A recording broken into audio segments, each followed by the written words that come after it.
사무엘은 굉장히 희생적인 지도자였습니다. 뭐 우리가 알고 있는 뭐 나라마다 이제 나라를 사랑했던 위대한 인물들이 참 많은데 우리나라는 뭐 굉장히 많지만 또 인도 같은 나라는 간디를 빼놓고서 얘기할 수 없을 정도로 굉장히 유명한 충성한 사람인데 영국에게 지배를 받고 있을 그 당시 인도 사람들에게 간디가 그런 질문을 합니다. 쥐가 고양이를 이길 수 있을까요? 라 그게 질문을 던집니다. 쥐는 인도를 상징하고 고양이는 영국을 상징합니다. 인도 사람들은 이길 수 없습니다. 어떻게 쥐가 고양이를 이깁니까? 근데 간디는 이길 수 있다고 얘기를 합니다. 그러면서 뭐라고 얘기했냐면 쥐가 전부 쥐약을 먹자는 겁니다. 그리고 쥐약을 먹고 고양이 옆에 춤추면 고양이가 이 쥐약 먹은 쥐를 다 잡아먹을 텐데 그러면 그 다음에 자기도 죽게 된다는 겁니다. 뭘 얘기하냐면요. 국민들에게 희생을 요구했던 겁니다. 우리가 죽으면 우리가 같이 죽으면 된다는 거예요. 희생만이 나라를 살릴 수 있다 하면서 간디는 자기의 입장을 좀 얘기했고요. 얼마나 나라를 사랑했던 사람인가 하면요. 그건 뭐 대표적인 예가 지금도 인도 같은 나라는 뭐 기차를 타면은 막 어떻게 저렇게 사람들이 많이 위에 지붕에도 막 타고 막 그러잖아요. 지금도 그런 나라인데요. 그런데 기차를 탔는데 신발이 한 짝이 떨어진 겁니다. 그럼 주워야 될 거 아니에요. 줍는 게 아니라 신발 한 짝 맞아 떨어뜨려 버립니다. 그래야 누가 줬더라도 한 짝이 아니라 온전히 한 켤레를 주워가지고 신을 거 아니냐 그러면서 이렇게 던졌던 그런 사람입니다. 이건 생각하는 바가 굉장히 다릅니다. 이 사람이 만일 예수를 믿었으면 오늘날의 인도는 굉장히 달라졌을 확률이 굉장히 높습니다. 근데 그러지 못했던 것이 참 아쉬운데요. 오늘 사무엘은 이렇게 희생적인 지도자였습니다. 그래서 오늘 본문은 12장은 사무엘의 이제 고별사입니다. 고별사인데 사울이 이스라엘 왕으로 즉위하는 것을 기점으로 역사의 전면에서 물러나면서 백성들에게 마지막으로 설교하는 장면이 오늘 본문의 내용인데요. 근데 쉽게 말하면 요즘으로 말하면 은퇴하는 셈입니다.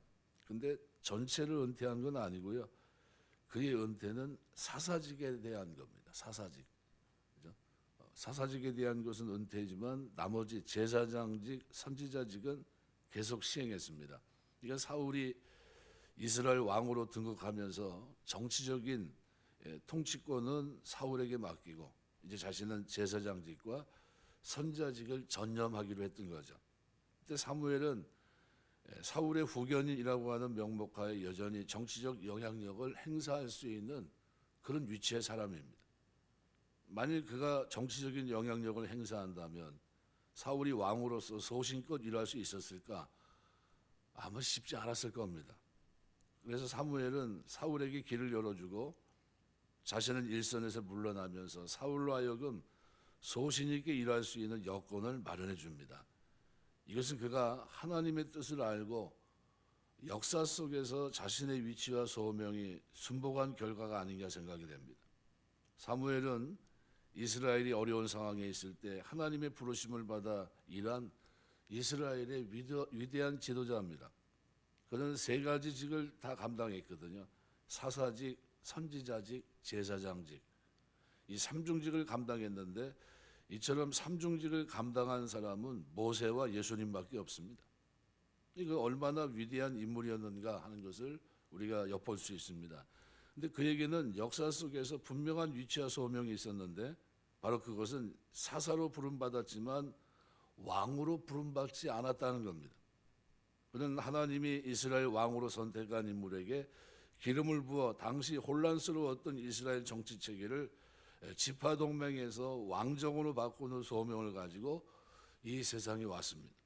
그래서 그는 자신의 소명을 다하자 자신의 위치에 만족하고 이 사사직에서 물러나는 겁니다.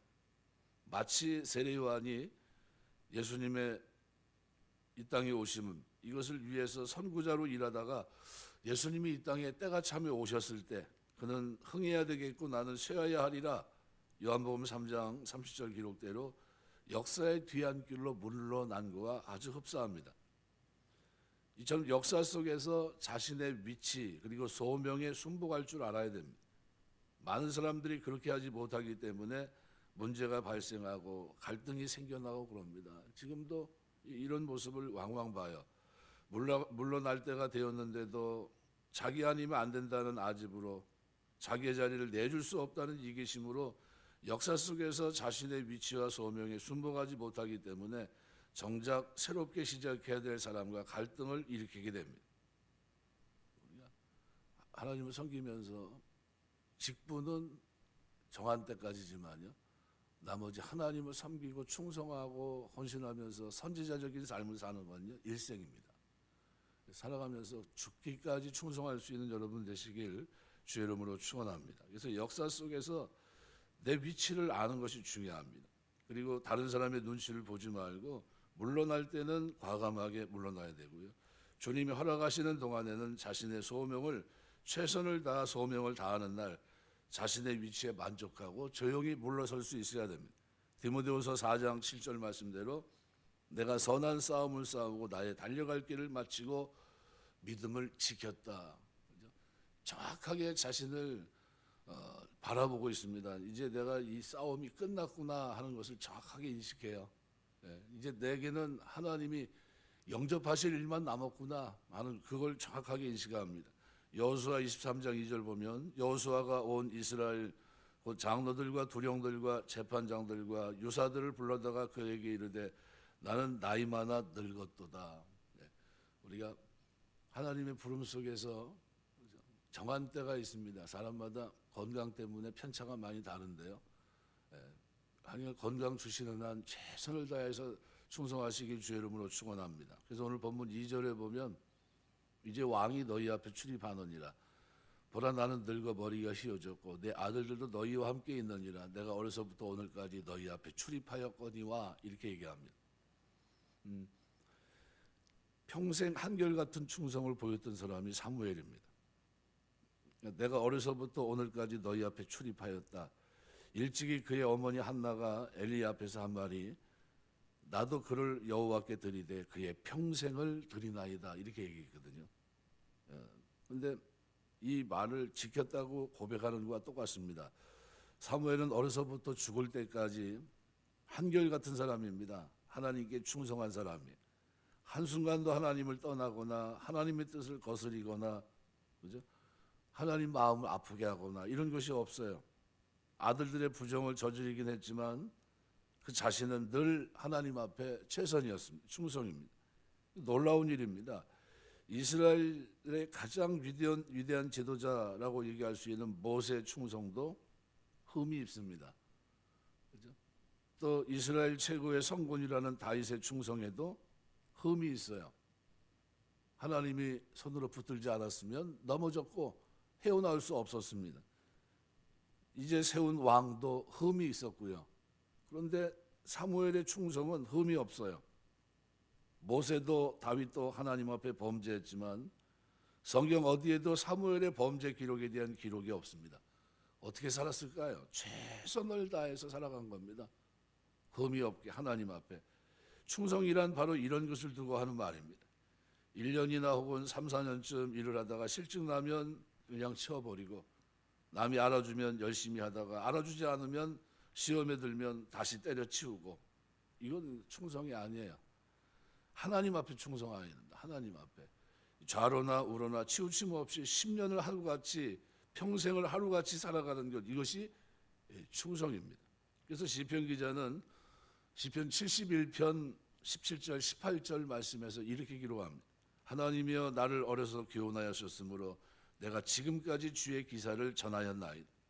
하나님이여 내가 늙어 백수가 될 때에도 나를 버리지 마시며 내가 주의 힘을 후대에 전하고 주의 등을 장래 모든 사람에게 전하기까지 나를 버리지 마소서. 굉장히 위대한 노래입니다. 뭘 말하고 있냐면요. 어려서는 하나님 말씀과 예배하는 것 봉사하는 법을 배우고 자라서는 늙기까지 하나님께 충성을 하겠다 하는 겁니다. 늙어 죽을 때까지 그렇게 하겠다는 겁니다. 그때까지 하나님 도와주십시오 이런 얘기예요. 그럼 오늘 우리가 이런 기도를 한번 들어보셨나요? 하나님 앞에 신앙생활을 하면서 하나님 앞에 하나님 어려서부터 늙어 죽기까지 요람에서 무덤까지 하나님 앞에서 봉사하고 충성할 테니까 하나님 저 도와주십시오.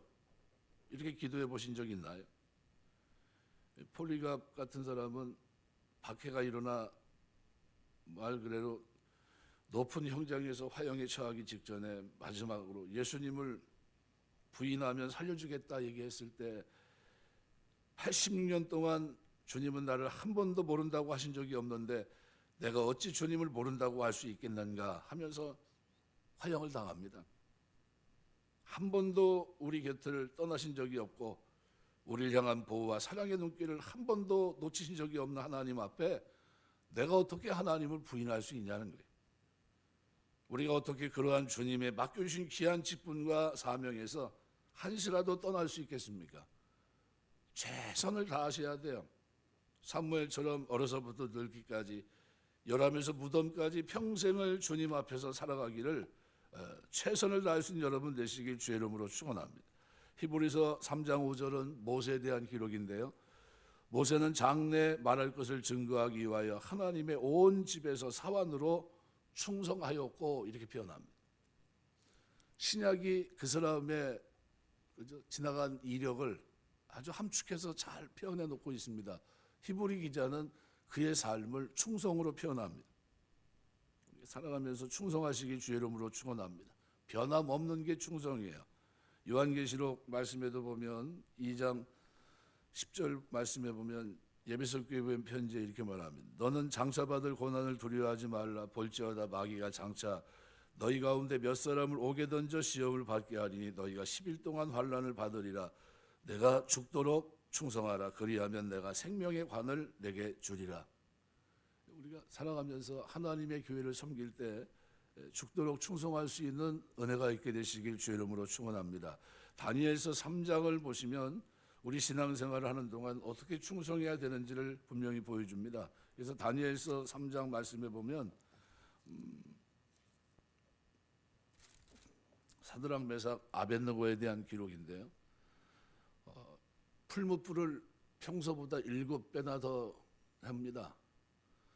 평상시 만약에 왕의 신상에게 절하지 않으면 풀무불에 던져지는데 근데 사드락 메삭 아벳느고를 위해서는 특별히 준비가 됐어요. 7배로 불을 높이라는 겁니다. 던졌어요. 그런데 보니까 어떻게 해요?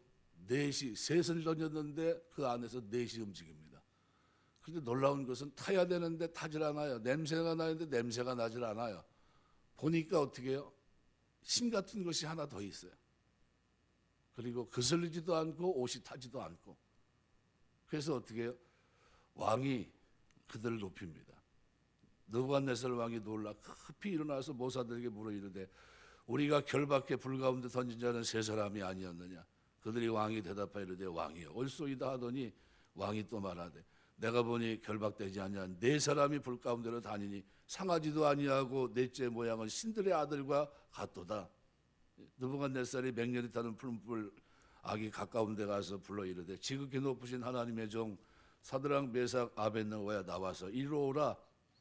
사드락 메삭 아벳느고가 불 가운데서 나온지라. 총독과 지사와 행정관과 왕의 모사들이 모여 이 사람들을 본즉 불이 등이 그들의 몸을 해하지 못하였고 머리털도 걸리지 아니하였고 겉옷 빛도 변하지 아니하였고 불탄 냄새도 없었더라. 느부갓네살이 말하되 사드락 메삭 아벳느고의 하나님을 찬송할지로다. 그가 그의 천사를 보내사 자기를 의뢰하고 그의 몸을 바쳐 왕의 명령을 거역하고 그 하나님 밖에는 다른 신을 섬기지 아니하며 그에게 절하지 아니한 종들을 구원하셨도다. 어떤 사람을 하나님이 축복하십니까? 변함없는 사람. 예배서 6장 24절을 저는 항상 마음속에 새기고 살아가는데요. 우리 주 예수 그리스도를 변함없이 사랑하는 모든 자에게 은혜가 있을지어다 그랬습니다. 우리가 변함없이 하나님을 사랑하는 것이 충성입니다. 우리 살아가면서 하나님 앞에 충성하시길 주의 이름으로 축원합니다. 말씀을 맺겠습니다. 우리 몸에 많은 세포가 있죠. 어떤 분은 60쪽에다 70쪽에다 많게는 100쪽에다 이렇게 얘기를 하는데 그런데 그 세포 중에 우리가 어렸을 때부터 있었던 것은 하나도 없어요. 계속 어떻게 죽고 살고 이런 과정이죠. 보통 3년이 지나면 세포는 다 죽고 다시 생깁니다. 3년이면 환골탈태한 거예요. 뼈, 그 안에 나머지는 놔두고요. 세포는 새롭게 생긴 겁니다. 그런데 우리 얼굴 모습이 아직 그대로 있고요. 세포가 달라지면 얼굴 모양도 좀 달라져야 되고 다 달라져야 되지 않습니까? 그런데 이상하죠. 성격도 그대로 있고 모든 것이 그대로 있는 것은 변하지 않는 DNA가 있기 때문이에요. 내 속에서 그 DNA가 납니다. 시대와 상황이 변하고 모든 세상이 변한다 할지라도 우리 안에 계시는 예수 그리스도로 말미암아 우리 안에 계시는 변함없는 성령 하나님의 DNA로 말미암아 우리 신앙은 변하지 않아야 될 줄 믿습니다. 나는 변하도 겉사람은 후패하지만 속사람은 날로 새로운 것은 그분이 나의 주가 되시기 때문이에요. 그분이 내 안에 내주하시기 때문이고요. 그래서 오늘 우리가 충성합니다. 나는 힘이 없지만 견딜 만한 힘이 없지만 내 안에 계신 그분이 나를 속량 죄사함 받게 하시고 하나님의 자녀로 부르신 그분이 나를 붙들고 계세요.